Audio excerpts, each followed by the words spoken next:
全球冰封第83天，张毅不顾避难所3000多人的性命，把1000公斤当量的炸药放置在第2生命舱。在撤退时遭到大量士兵的围攻，尤大叔化身泰坦巨人在前面开路时，他的面前忽然出现了5名穿白色盔甲的特战队员，其中几个人都是张毅的老熟人，比如说沈红和于浪。这5个人全都是移植了灵风细胞的改造人。沈红和于浪看到张毅几人，眼睛都红了。当初他们那么多人前去执行任务，现在活下来的只有他们2人，其余的全都死在张毅的手中。如此血海深仇，让他们如何不痛恨张毅？张毅，沈红怒吼道：“来了就别想走了，今天你必须死在这里。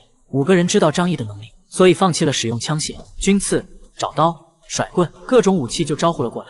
尤大叔冷哼了一声，想动张毅，先过了我这关再说吧。5名改造人对上尤大叔，原本以为会是一场惊心动魄的战斗，可是没想到刚刚一触碰，尤大叔巨大的手臂挥出，就把这5个人直接拍飞了出去。砰砰砰砰砰，5个人被甩到墙上，剧烈的冲击让他内脏受到重创，吐出了一大口鲜血。只是半吊子的改造人，怎么可能与天生的异人比较？完全不是一个级别的。一行人越过那5名被打飞的异人，迅速的撤退，想跑哪有那么容易？一声冷笑传来，前方的转角处冒出来一个瘦高个，作战服上的金星标志着他的队长级身份，而张毅也是瞬间认出了他，代号火人的异人方尊。张毅立刻打开次元之门，方尊嘿嘿冷笑了一声，然后双手朝张毅等人展开，顿时轰的一声，一道巨大的火龙沿着通道席卷而来，次元之门将火龙吞噬了进去。可是方尊的进攻仍然在继续，谁也不知道他的进攻能够持续多久，他是在拖延时间。张毅眉头一皱，立刻明白了方尊的目的。一旦张毅展开次元之门的时候，是无法挪动次元之门的位置的，也就是说，除非方尊停手，否则张毅就没有办法离开。而那种被张毅视为冰河时代鸡肋技能的控火，在这种地方可是破坏力惊人，最起码炽热的温度沿着墙壁已经传导过来，哪怕是钢筋水泥浇筑而成的墙壁都已经开始出现红色。方尊释放出来的火焰温度怕是得有上千摄氏度，但是张毅不收手的话，后方的其他特战队成员立刻就会追过来，眼看着马上就要到达通道的位置了，要是在这里被拦住，他们绝对无法接受。张毅喝道：“胖子，看你了！”话音落下之后，他的次元之门忽然喷涌出大量的冰雪，汹涌的雪浪一瞬间盖过了方尊的火龙。方尊迅速后退，但是仍然挡在通道前面。他冷笑道：“这种小把戏也想对付我吗？太天真了！”他一伸手，从身后取下一个很大的金属瓶，然后拧开瓶盖，从里面倒出来一股黑色的油状物，这是他专门调配的燃料，燃烧起来的威力比汽油还要强悍10倍。黑色的油状物流淌在他的脚底，方尊轻轻打了一个响指，一缕火苗从他的指尖冒出，然后又化作一条灵活的小蛇落到地面上。呼，焰浪从地面上冲天而起，窜到了5、6米高，但是方尊站在烈焰中间，却悠然自得，一缕火焰都没有烧到他的衣角。他轻轻挥舞着手指，然后控制着这股更强大的火龙朝张毅等人袭来。我倒要看看你能撑到什么时候！马上大队长他们就过来了，你们死定了！方尊大笑道。他故意用这种方式扰乱张毅几人的心态，好让张毅露出破绽。不过可惜，3个人都是注射过兴奋剂的，比起恐惧，他们此时心中的亢奋更多一些。就在方尊的火龙袭来的时候，徐胖子也冲上前去，双手浅蓝色光芒浮现，那些被张毅带过来的冰雪被他控制起来，呜呜作响，化作巨大的雪暴袭去。徐胖子的能力只有在冰雪环境下能发挥作用，所以张毅为了让他能起到作用，特地用异空间收集了大量的冰雪过来。冰雪暴与火龙的碰撞，让整个通道出现了大量的蒸汽。方尊愣了一下，他们的资料当中并没有过多关于徐胖子的记载，毕竟他们谁也没见过徐胖子出手。可是徐胖子争取到的这个时间和空档，为张毅几个人开辟了逃走的通道。走！趁着徐胖子在抵挡方尊，张毅和尤大叔往前冲去。可就在这个时候，背后一股恐怖的劲风袭来。你不是想要找人过过招吗？我来陪你们玩玩。耳边传来熟悉的声音，张毅的瞳孔猛地一缩，他认出来这个声音属于谁了。方尊虽然只拖延了10几秒的时间，但是已经足够其他人赶到。小心！他提醒众人。可是下一刻，一道模糊的人影从通道那边疾驰而来，带动了恐怖的劲风，直接奔向挡在众人身后的尤大叔。尤大叔看不清楚来人的动作，但是他下意识地狠狠朝前方轰出去一拳。那人并不躲闪，而是同样伸出了自己的拳头。下一刻，张毅几个人就看到尤大叔那壮硕的身躯猛地倒退了7、8步，然后轰然倒在了地上。他的右臂已经扭曲成了一个诡异的弧度，右手拳头被打得稀烂，指骨都露了出来。以肉体强度见长的尤大叔，竟然被人一击打成了这副惨状。张毅暗暗吸了一口冷气，望向那个男人，能够一击打趴下尤大叔的，整个西山基地只有那个恐怖的怪物林峰。林峰站在张毅10米之外的距离，并没有靠近，不是因为他讲道义才没有趁机偷袭，而是因为尤大叔被击退的一瞬间，张毅就张开了次元之门，挡住了他的来路。如果林峰杀过来，就会进入次元之门内，那样的话，无论他有多么强大，都会任由张毅宰割。可是这个男人竟然凭借自己强悍的直觉，察觉到了这一点。徐胖子看到这一幕，吓得满头大汗。尤大叔，你没事吧？尤大叔的脑门上都是汗，可是由于注射了兴奋剂，并没有觉得多疼，还好，就是觉得像是被火车头撞了一样。张毅二话不说，又取出一管兴奋剂给尤大叔丢了过去。这玩意一次性最多注射3针，之后会造成非常大的副作用，让人虚弱2个星期。可现在没心思管那些问题，张毅必须让尤大叔恢复战斗力，应对眼下的强敌。而前面徐胖子靠着雪豹抵抗着方尊，由于属性的克制，导致2人之间短时间不可能分出胜负。对张毅来说，这样就足够了，起码他可以腾出手来，专心的应对身后追击过来的林峰众人。花花浑身毛发炸开，嘴里发出呜呜的吼声。梁月也是伸手按住了刀柄，如临大敌。别担心，他过不来。张毅淡淡的说道。他说过了，有次元之门，在这种狭窄的空间里面战斗，他就是无敌的。如果不是因为这个，他也不可能以身犯险来到西山基地内部。林峰站在次元之门前，他可以感受到这个奇异的空间，但是经过之前的战斗，他也知道这种异空间没有主动攻击的能力，所以只要他不主动进去，张毅拿他也没有办法。他抱着胳膊，冷笑着对张毅说道：“你觉得这次来了，你还跑得了吗？”林峰的身后，一名又一名队长级一人出现，他们望着张毅的目光带着明显的恨意。张毅明白林峰的意思，以林峰的身手，只要他想追，张毅断然没有逃走的可能。终于还是走到这一步了吗？我原本想要轻松一点结束这场战争，不过看来没有那么简单。张毅轻声说道。但是没有关系，和林峰等一人的正面对决，同样在他预料的多种可能性中存在。张毅。就在这个时候，林峰身后缓缓走出来一个女人，轻声喊了一下张毅的名字。张毅下意识地看了他一眼，两个人的目光在半空之中接触。张毅只感觉他的瞳孔深邃幽暗的好似深渊，一直牵引着人往里面下坠。他叫叶荣华，是一名强大的幻术师，能力是催眠，尤其是看到他的眼睛之后，这种能力的影响会变得更加强大。啊！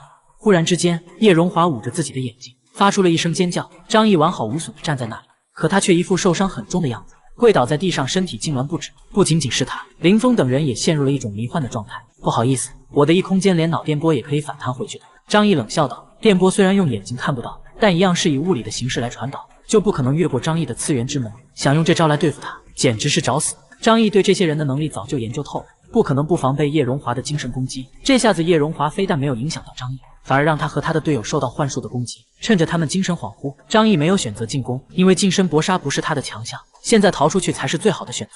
花花！张毅喊了一声，脚边那只狸花猫喵呜了一嗓子，然后突然之间身体开始膨胀。林峰第一个恢复了意识，凭借着强大的意志力，幻术的影响很快被他破解了。虽然他听说过花花的事情，但是亲眼见到一只变异的猫，还是忍不住有些惊讶。对于花花，他们几乎没有任何的情报。由于空间的限制，花花只变成了2米高左右，4、5米长。走！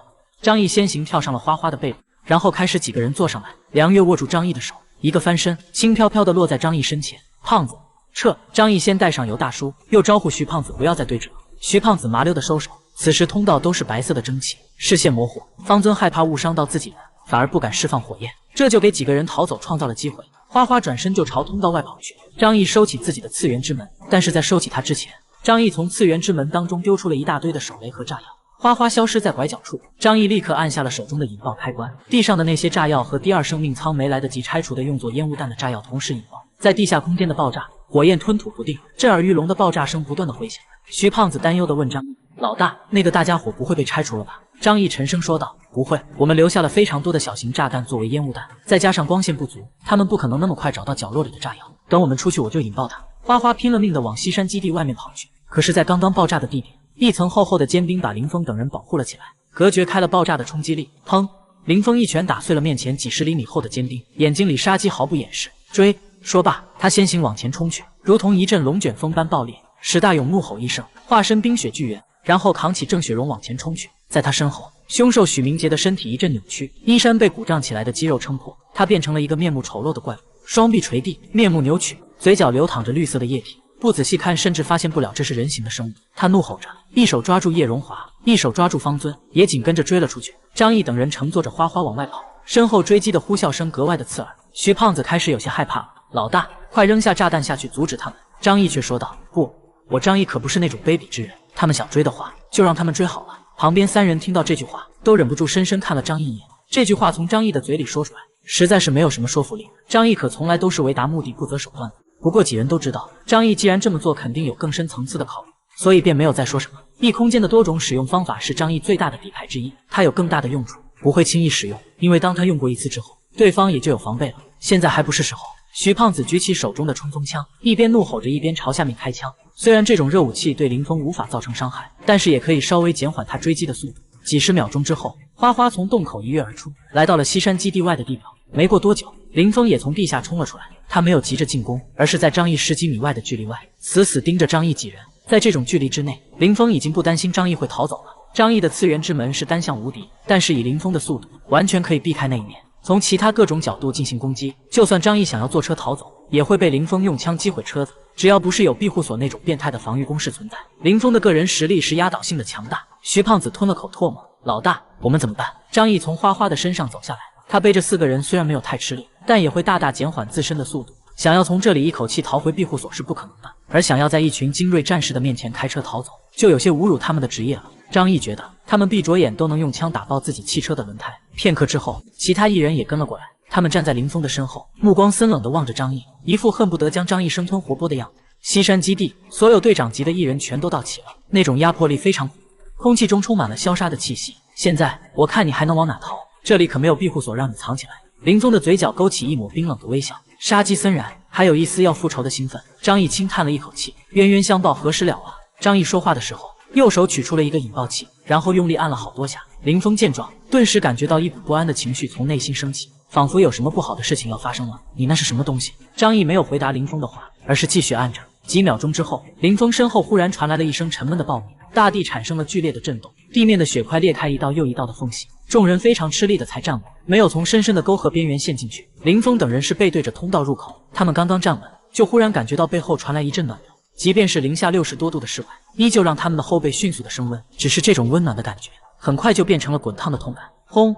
一道火龙从通道口喷涌而出，林峰等人的所有注意力都在张毅几个人的身上，完全没有预料到身后会发生这种事。一时间，所有人都被滚烫的气浪掀飞了出去。林峰和史大勇、许明杰还好，他们的异能是强化体魄的，硬扛这种冲击也没有太大伤害。可是郑雪荣、叶荣华几个人就有些难受，气血翻涌，甚至身体最弱的叶荣华吐出一大口鲜血。张毅和徐胖子、尤大叔3个人对视了一眼，露出了如释重负的笑容。那颗重磅炸弹成功引爆，1000公斤的当量，整个第2生命舱都要被炸毁。就算工事不能全部毁掉，这种爆炸也足以震毁那里所有的系统性设备。而且爆炸所造成的高温以及抽控氧气的能力，会让里面的所有人迅速的死亡。西山基地从今天起可以彻底从天海市除名了。此刻的林峰几人感受着脚下那恐怖的震动，终于意识到发生了什么。林峰死死盯着张毅，伸手指着他问道：张毅，你到底做了什么？张毅微微勾起嘴角，你还记不记得当初你们去进攻我的庇护所时，曾经留下过一捆炸药，我又添加了一部分，全都还给了你们。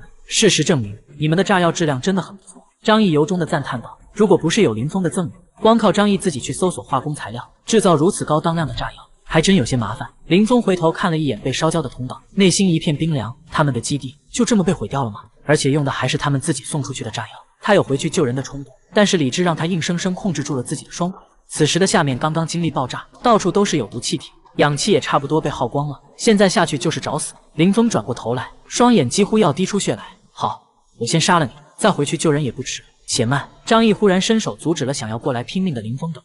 现场的气氛无比紧张，所有人都做好了战斗的准备。其实有了梁月加入之后，张毅这边的战力并不比对方弱，尤其是在叶荣华遭到幻术反噬，火南方尊的能力在冰雪环境中不容易发挥的情况下，而张毅带来的人个个都是战斗系的好手。林峰，我们真的打起来，谁死谁活可不一定，你一定要让大家全都死在这里吗？而且你也用不着那么苦大仇深的，当初是你们的人先去入侵我的地盘，少拿什么报仇说事。林峰冷冷地说道：都这个时候了，你还说这种话有意思吗？今天这里只能有一方活着，要么你杀了我，要么我就得杀了你。张毅反倒是笑了起来，这么说来，你的目的只是杀掉我，对吧？林峰不知道张毅突然这么说是什么意思，但是他不想给张毅拖延时间的机会。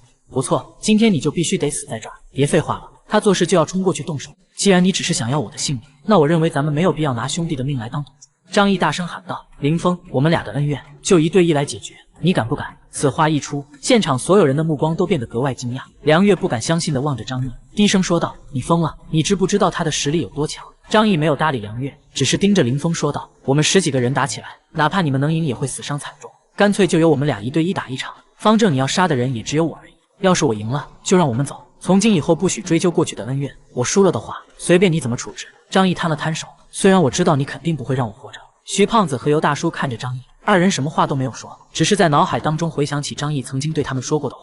这些人都是职业军人，如今拥有异能，作战能力强大，如果拼配合的话，我们肯定比不上他们。所以万不得已的情况下，真要是遭遇上了，我会提出跟他们的老大1对1。对方对于我的实力根本没有概念，他们以为我只是会利用空间的胆小鬼。所以林峰肯定会接受我的提议，1对1的单挑，我还有胜算。当时徐胖子和尤大叔都觉得张毅是疯了，因为根据资料来看，林峰几乎就是完美的战士，插上翅膀就能硬刚战斗机，背上氧气瓶可以干航母的那种。可张毅只是解释道：“我这么做自然有我的道理，你们到时候拖住其他人就行了。”有了徐胖子这个超级控场的兵法，做到这一点当然没有问题。张毅盯着林峰：“林峰，你敢不敢跟我单挑？”郑雪荣对林峰说道：“林队，这个小子肯定有阴谋，别答应他，我们直接跟他们拼了。”他们也知道张毅提议和林峰1对1，一定准备了什么阴谋诡计，毕竟他们在张毅手上吃过的亏太多了。可林峰也有他自己的想法，他并不清楚张毅一行人的实力有多强，但是他知道梁月这名武术宗师的战斗力非常恐怖，即便在特战队中，恐怕也只有他自己能够稳胜一头。那个可以巨大化的中年男子，战斗力应该弱于史大勇，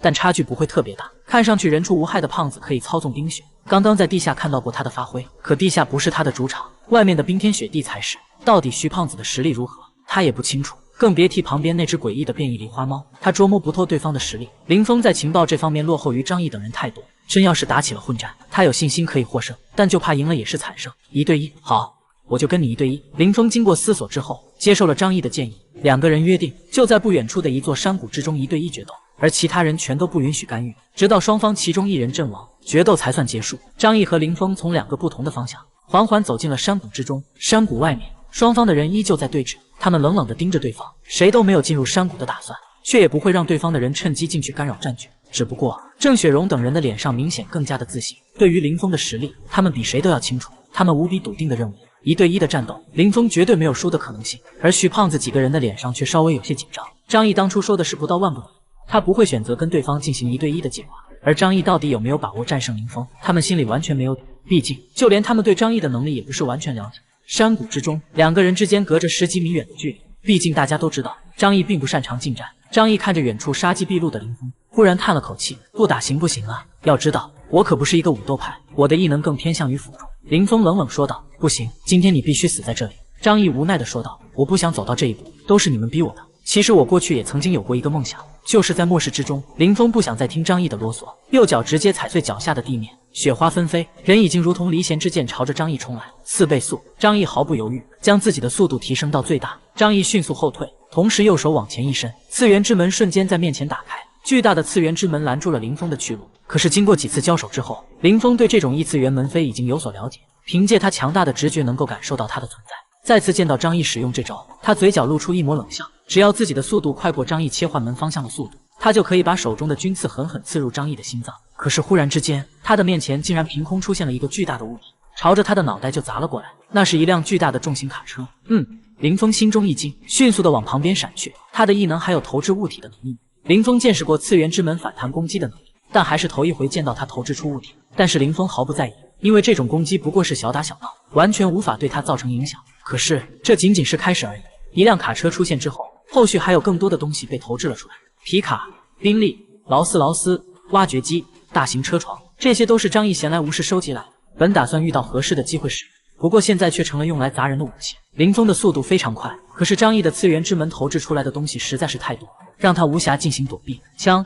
林峰从背后拔出一把战刀，面对面前的一辆汽车，他怒吼一声，一刀就砍了过去。那辆重达1吨的小汽车直接就被他劈成2半，轰隆一声落到两边的雪地上。好刀，咱们继续。张毅的眸子里闪过兴奋的神色，他的次元之门如今展开范围非常巨大，所以各种杂物如同从垃圾车里倒垃圾一样，不停地往外倒。为了准备今天的战斗，他可是特地去了好几家超市和商场，收纳了许多的商品进来。林峰的近战能力极为强大，却并没有放出细的异能，更没有大范围的清场能力，所以这些杂物让他不胜其烦。可笑，你以为这些东西能对我造成伤害吗？林峰冷笑着说道，顺手将面前倾泻过来的大量杂物都给劈开。张毅则是不停地后退，一边笑道，既然如此，那你躲什么？林峰嘴上说着不在乎，可却担心张毅有什么阴谋，因此在竭力地躲避着这些杂物，选择迂回的方式朝着张毅靠近。可是由于张毅也是火力全开，他又受到各种不明杂物的干扰，导致他根本无法拉近与张毅之间的距离。我就不信你的东西没有扔完的时候。林峰的眸光冰冷，因为次元之门的存在，他无法使用枪械，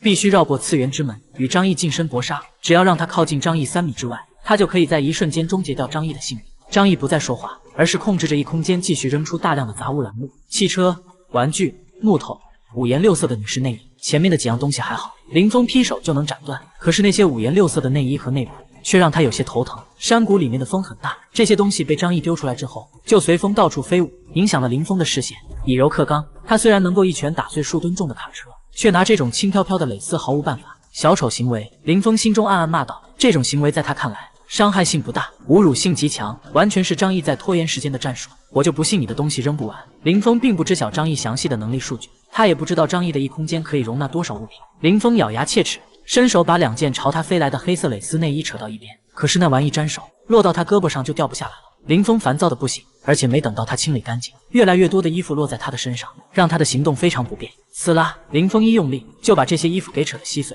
虽然这些东西能造成一定的阻碍，但还不至于让力大无穷的林峰被困住。轰，又是一大堆破木头、机械和铁皮桶朝着林峰扔了过来。林峰看到那些铁皮桶，隐约察觉到有些不妙。如果里面是汽油什么的东西，不光会影响他的视线，还会给张毅点火的机会。所以他急忙的闪身躲避。而正如他所料，张毅扔出来的那些铁皮桶里面装的全都是汽油，而且是打开盖的汽油桶。几十桶汽油从半空落下，林峰竭力的躲避，但还是被一些汽油溅射到了身上。不光是他身上，他周围的雪地里面也被汽油给浸润了一遍。阴险的小子！林峰咬牙切齿的骂道。张毅取出手枪，朝着林峰脚下的地面就开了一枪，一发在午夜中闪着华丽光芒的夜光弹击中了地面的汽油。呼！汹涌的火焰立刻窜起来老高，覆盖住了林峰所在的一大片区域。可是张毅并没有停止攻击，因为他知道林峰不可能会被这种程度的火烧死，而且那种特战服是具备耐高温特性的。但是在这种大火里面，视线肯定会受到阻碍，尤其是红外线夜视能力，基本上也就别想使用了。火焰之中，林峰看了一眼身上燃烧的火焰，非常淡定，甚至都懒得用手去灭。这种火焰伤不到他，唯一麻烦的就是火光滔天，他捕捉不到张毅的位置。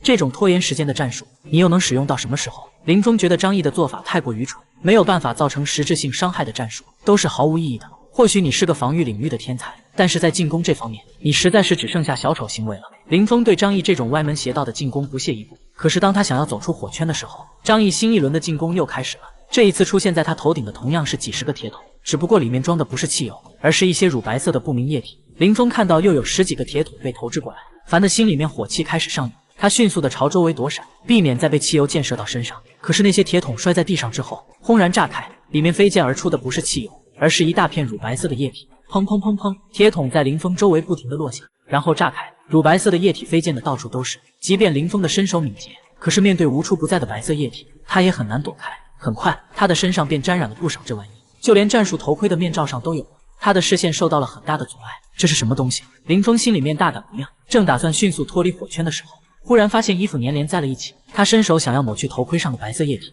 也是越抹越乱，最后连手套都差点粘在了上面。这是强力乳胶漆。林峰终于意识到这玩意是什么了。张毅的小把戏层出不穷，林峰空有一身强大无比的能力，可是根本施展不出来。卑鄙！林峰气愤地大吼了一声，凭借着自己强大的力量硬扯，竟然把乳胶漆也给扯开了。但是张毅的攻击压根没有停止，这种乳胶漆他准备了100多桶。说实话，这玩意就是对付林峰的杀手锏之一。在这次行动之前，张毅就明确了一个信念：我不是个武斗派，近战更不是我的强项，所以绝对不能和林峰发生正面冲突。既然打不过他，那就恶心死他，让他发挥不出自己的能力来，才有机会赢。在这场对战当中，他唯一胜过林峰的就是情报。林峰对张毅的能力不够了解，可是张毅已经通过黑客网络得知了林峰的全部能力。强力乳胶漆专门用来恶心那些自以为近战很强的人。林峰的面罩被乳胶漆弄脏了，导致他暂时陷入了失明的状态。张毅不停地扔过来一桶桶的强力乳胶漆，这回更加直接，是在他身上就泼洒下来。虽然林峰凭借着听力去躲闪，可终究不如能看清楚东西躲开。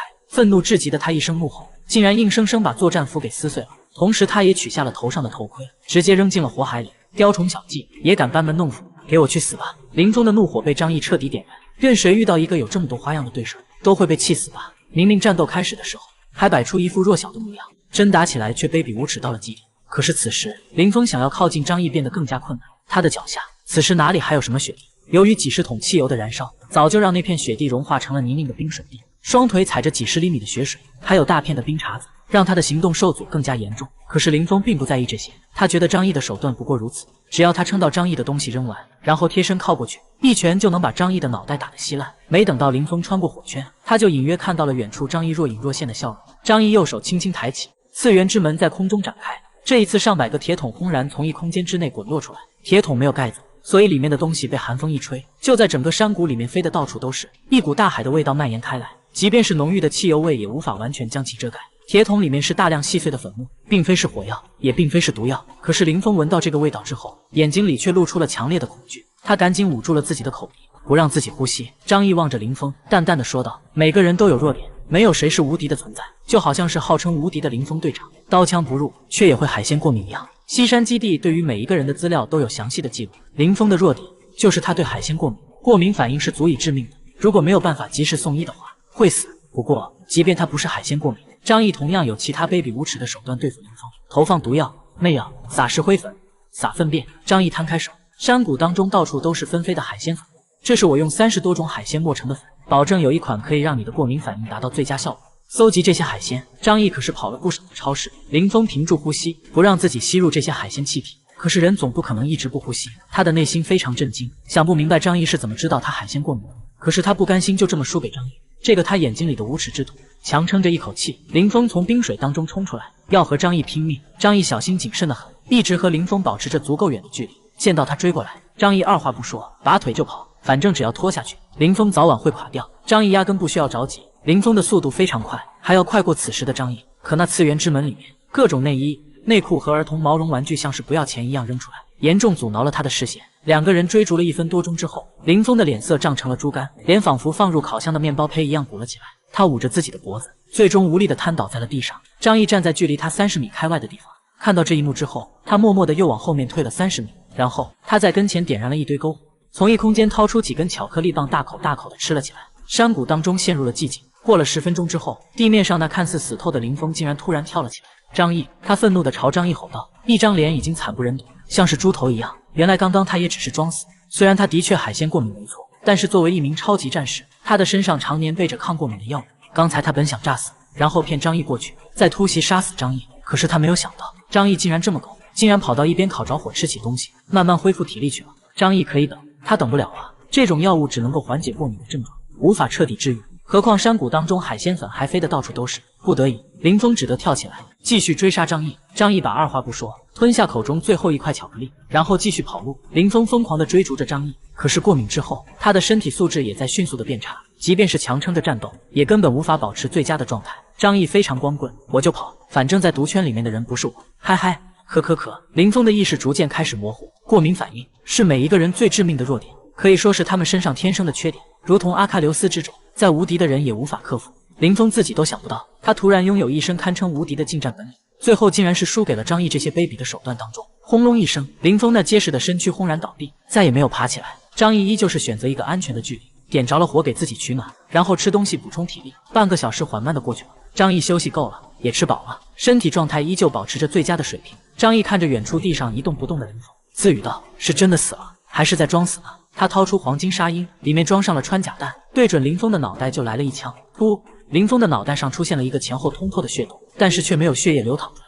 在如此寒冷的低温之下，他的血液都凝固了。真的死了吗？张毅的心中狂喜，可他竭力遏制住了这种狂喜的情绪。他真的把那个不可一世的西山基地特战队大队长杀了。虽然眼前的事实很像这样，可如此巨大的成就，还是让张毅觉得有些不太现实。于是他又从异空间中取出一辆巨大的卡车，重重砸在林峰的身上。噗！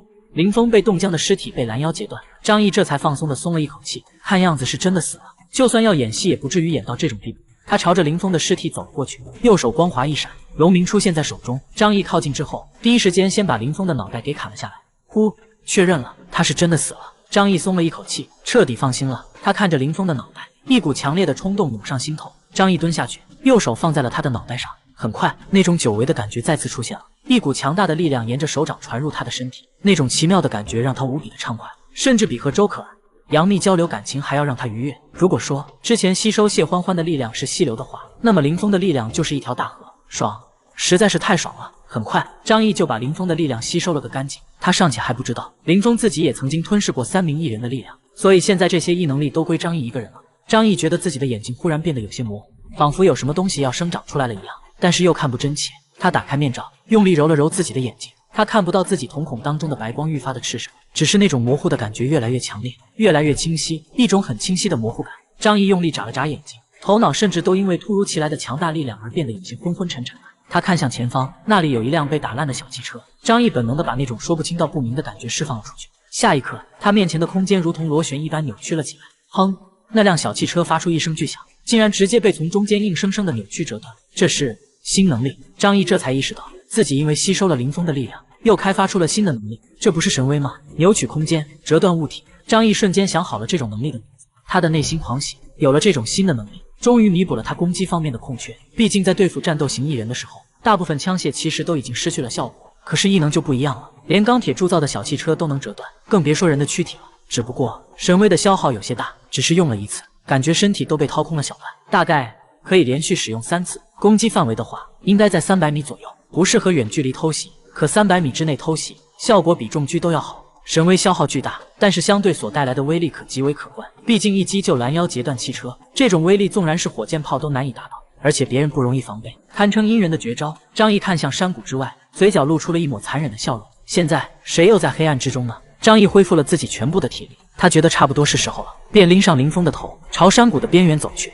张毅没有直接从入口走出来，而是从一侧缓缓爬到山崖上。此时双方的人就守在山崖外面，焦急地等待着里面的战斗结果。张毅通过对讲机通知徐胖子和尤大叔，不要惊讶，也不要表现出任何的异常，等我发信号，然后发起进攻。尤大叔和徐胖子听到张毅的声音，眼睛里顿时闪过喜色，是张毅的声音，他还活着，这也就说明张毅赢了，林峰死了。不过二人马上按捺住激动的情绪，暗地里悄悄做好了进攻的准备。张毅小心翼翼地趴在山崖上，目光扫过史大勇等人，思考了一番之后，他把目光锁定了郑雪荣身上。与徐胖子一样，他也是冰雪系的能力者，拥有强大的控场能力，但是肉身力量并不强悍。张毅的右眼当中，神威慢慢发动，郑雪荣脖子周围的空间开始扭曲。郑雪荣猛然察觉到身体的不适，惊叫着想要逃跑，可是下一刻，他的脖子就爆发出一大捧鲜血，半边脖子上的血肉被一股未知的力量撕扯得粉碎，大动脉给扯断，鲜血如同泉水一样喷涌了出来。张毅猛地从山崖上站起来，把手中林峰的头颅高高举起。林峰已经被我杀死了。徐胖子双手操控起大量的冰雪，开始朝着对面的人攻击。漫天的雪浪如同海啸一般席卷过去，遮蔽了史大勇几人的视线。尤大叔对花花和梁月喊道：“动手，杀光他们！”花花和梁月虽然愣了一下，可还是很快反应了过来。3个人迅速地杀向对面。而此时，特战队的一人被眼前的景象冲击，内心因为过于强烈的震撼而陷入失神。他们最强的队长林峰竟然被张毅给杀死了。虽然他们不愿意承认，但是那个死气沉沉的脑袋不会骗人。再加上郑雪荣被张毅秒杀，特战队彻底混乱了起来。没有等到他们反应过来，梁月已经手持唐刀，一马当先冲了过来。特战队这边战力锐减，林峰和郑雪荣战死，叶荣华重伤，方尊的能力因为环境限制难以施展。实际上，只有史大勇和许明杰能够战斗。可是，一来林峰的死让他们军心涣散，毫无斗志；二来梁月和尤大叔的战斗力也非常剽悍，又有张毅在远处用异能掠阵，导致这场战斗成了一面倒的屠戮。杀光他们，一个不留！张毅咬牙切齿地说道：“这群可恶的家伙，一次又一次地进攻他的庇护所，扰乱他平静的生活。他实在是恨透了这群西山基地的杂碎。”此时的张毅体内还有兴奋剂残留的亢奋。等到梁月几个人将其他人制服之后，张毅从山坡上冲了下来，然后拎着龙鳞把他们一个个砍死。紧接着，他当着梁月几个人的面开始吸收尸体身上的异能。不过这一回，那种感觉明显变得弱了许多，甚至对他的提升都小了。怎么没有什么效果？张毅皱起眉头，但是仔细一想，也大概明白其中的缘由了。这些人的异能等级比林峰差了太多，比起现如今的张毅更是差距甚大，就像是玩游戏一样，打等级太低的小怪也加不了多少经验。张毅便对尤大叔、徐胖子和花花说道：“你们过来试一试。”至于梁月，张毅对他仍然有所保留，还不希望他继续变强。其实梁月等人之前从郑雪荣的口中已经知道了有一人可以吸收同类的力量，但是他也不跟张毅去争，毕竟这一回他欠了张毅一个大人情。尤大叔和徐胖子过去尝试了一下，可很快2个人纷纷摇了摇头：“不行啊，老大，我做起来没有任何感觉。”徐胖子一脸的沮丧，尤大叔也说道：“我也是，之前他们的人提到过，这种能力并非每个人都有，可能我们不像你一样有天赋吧。”张毅抱着胳膊，脑袋里多出了一个问号。对于异人和异能，他还有很多东西完全不明白的，看样子以后还得多研究研究。不过西山基地的情报库里或许有相关方面的记录，毕竟他们可没少进行这方面的研究。喵呜！就在这个时候，花花却一口将方尊的脑袋咬了下来，咕嘟一声吞进肚子里。张毅问道：“花花，你可以吞噬他们的力量吗？”花花巨大的眸子看了张毅一眼，微微眯了眯眼睛，这是赞同的意思。既然这样，那就把他们留给你做夜宵吧。张毅很大度地说道。于是花花毫不客气地把那些异人都给吞噬了，他变回了小猫的形态，跳到了张毅的肩膀上，舔起了爪子。我去，好冲的味道啊！张毅把他的脑袋往旁边扭过去，不让他的嘴对着自己。不过张毅看花花的目光明显充满了期待，花花这次吞噬了那么多异人，实力肯定也会变得更加强大，以后自己身边的头号小弟就是他了。此间的事情算是结束了，西山基地已经被炸毁，下面的人就算还有活口，肯定也活不了多久了。梁月说道：“我们可以离开了吧？我要去接我的学生们。对了，到时候把我们安排住在什么地方？”张毅淡淡的说道：“徐家镇，反正不可能放在他的云雀庄园。”梁月点了点头，也好，他准备回去。张毅却不急不忙的说道：“别着急啊，做事情千万别急躁，我们要记得做好收尾工作才行。”梁月好奇的看着张毅，想看看他接下来又要做些什么。张毅来到了西山基地的入口，打开了异空间，把一堆被林峰砸烂的卡车、机械设备扔了进去，然后他在这里布置好了炸药。一群人远远的来到入口几十米外，张毅按下手中的开关，引爆了这些炸药。至此，这里的通道入口已经被那些破铜烂铁死死的堵住，就算是还有人活着，想要扒开这些沉重的废铁爬出来也是不可能的事情。梁月看到张毅的做法，也是不禁感慨：你真是鸡犬不留啊！这种情况下，明明下面已经很难有活人了，我就当做是买个保险了。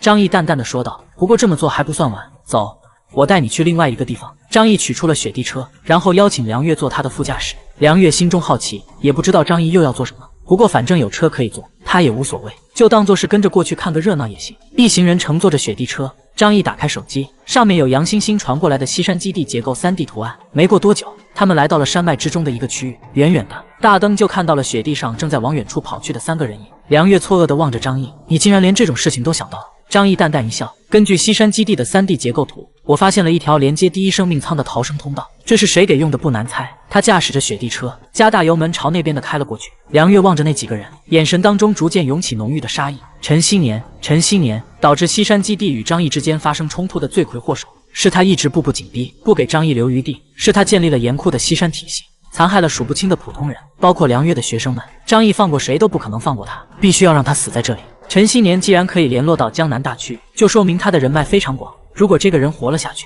就凭张毅毁掉他的西山基地这个仇恨，他也一定会和张毅不死不休。所以张毅得斩草除根，彻底解决掉这个心腹大患。雪地之上的3个人的确是陈希年以及他的护卫。西山基地被爆破之后，第一生命舱并不在爆炸中心，靠着强悍的防御力没有被摧毁，可是地下多处维生系统已经被毁掉了，他最为依仗的特战队成员也联络不上。心知不妙的陈希年当即从逃生通道跑了出来，为了活命，他甚至连自己的老婆和孩子都没有顾得上。当看到那2辆朝他们驶来的雪地车时，陈希年的脸色煞白，心情跌落谷底。他身边2名忠心耿耿的护卫赶紧举起手中的枪和手雷，想要殊死一搏。2辆车一前一后，挡住了他们的去路。张毅从车上走下来，冷笑着看向陈希年，玩味戏谑眼神就像看到被捕兽夹住的猎物一样。这不是西山基地的领袖吗？您可是位大人物，怎么就不声不响跑了呢？陈希年已经吓得2腿发软了。他人生当中还是头一次感觉死亡的味道是如此清晰，即便是末世来临之后，他凭借着手中的权力，仍然能够在西山基地过得很快活。可是，一夜之间，他所拥有的一切都毁掉了。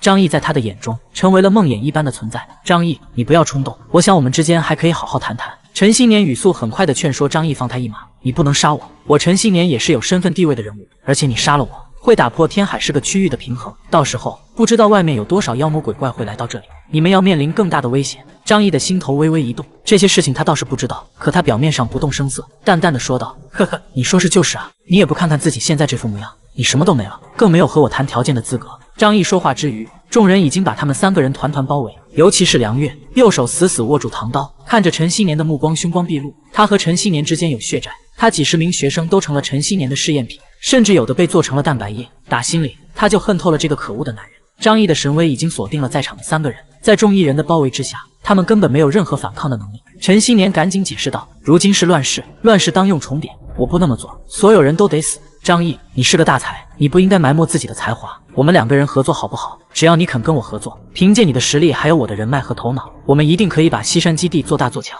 到时候我们成为整个天海市的王都不在话下。”张毅嘴角一撇：“我不需要。”陈希年张大了嘴，仍想靠着3寸不烂之舌说服张毅，可是下一刻，他的脑袋就一阵扭曲，然后如同西瓜一般爆开。2名护卫吓傻了，他们高喊着领袖，然后拉开手雷的拉环就朝张毅冲了过来，要和张毅同归于尽。砰砰砰，几声枪响过后，2个人的膝盖都被打穿，无力的跪倒在地上。可他们还是拼命的把手雷扔向张毅，张毅却不紧不慢的双手展开次元之门，将手雷承接了起来。然后他双手合十，那股爆炸的力量竟然消失得干干净净。2个护卫看傻了眼睛，他们无法理解这种手段。张毅一步步走到他们跟前，然后右手轻轻按在一名护卫的胸口，澎湃的力量被次元之门释放而出，朝着前方汹涌的喷去。他的身躯瞬间变得明亮起来，然后熊熊燃烧，短短数秒之内被烧成了一具骷髅架子。张毅满意的看了看自己的右手，我现在对于空间之力的掌控越来越强了。梁月在后面看着张毅的力量，心中也是产生了异样的感觉。比起2个人初次见面，张毅如今的实力变得越来越酷。